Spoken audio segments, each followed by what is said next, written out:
This is a book called Have You Seen Elvis?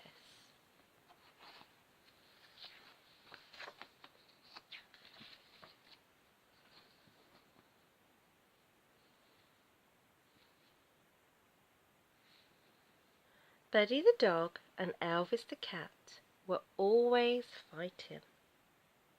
Whenever Buddy was eating, Elvis would pounce with a meow and a scratch of his claws.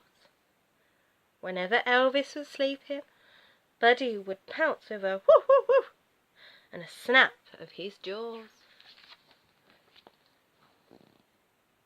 "Buddy, Elvis, please don't fight," begged Lucy. But they clashed and they bashed and they fought and fought and fought. But even though Elvis was brave, Buddy was bigger.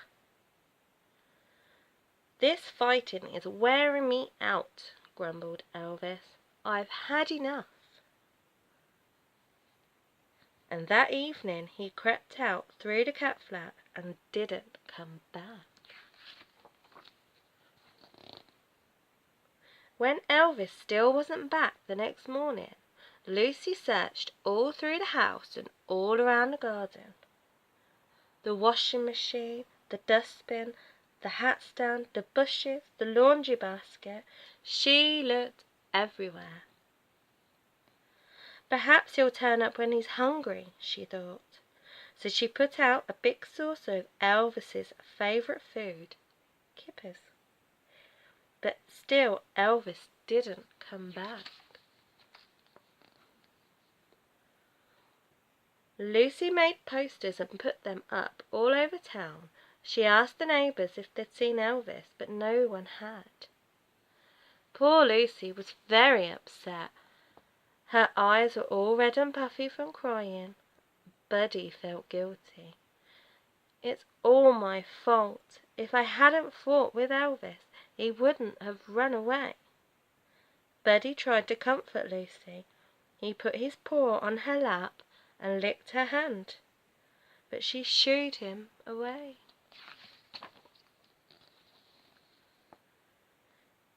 Buddy couldn't stop thinking about Elvis, how he used to wash his face after eating, play with a piece of string, fight for the comfiest chair, sleep on top of the television. "I can't believe it. I think I miss him." That night, when Lucy had gone to bed, Buddy squeezed through the cat flap and set out into the darkness. Night, it was a cat's world, all right.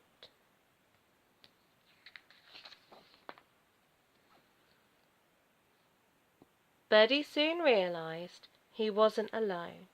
Alley cats was all around him, hissing and splitting. "Stupid dog," they hissed. "You don't belong here. This is the night, and it belongs to us." Closer they came, closer and closer. "Wait," said Buddy. "I don't want any trouble. I'm just looking for a friend. He's called Elvis." The alley cats stopped. "Elvis?" they said, in surprise. "You're a friend of Elvis's?" "Yes," said Buddy. "He's gone missing, and we're really worried about him." "Well, why didn't you say so?" The cats laughed. "Elvis is a friend of ours too. Come on, we'll help you find him." Buddy and the alley cat searched through the night. Buddy tried his best to keep up as they looked under bushes and cars, on roofs, in trees, and in all of the gardens and streets and alleys. By dawn they were exhausted. "Oh dear," said Buddy. "Where can Elvis be?" Just then there was a gust of wind. Buddy lifted his nose and sniffed. he could smell something that reminded him of Elvis.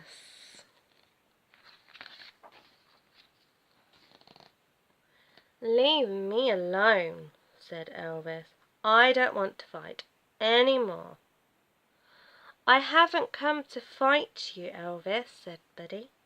"It's just Lucy's worried about you, and, well, I was worried too. Please come home." Elvis looked at him suspiciously. "Don't worry, Elvis," called the alley cats. "You can trust him." So Buddy and Elvis went home. "Elvis, you're back!" shouted Lucy. She stroked and stroked him, and she gave Buddy a big hug. "Now," she said, "I'm going to get us all some breakfast. Can I leave you two alone for 1 minute without fighting?" Lucy came out of the kitchen with lots of toast, kippers, and doggy cheese. "Breakfast!" she called, but there was no reply. She peeped round the door and smiled. "I don't think I need to worry any more." The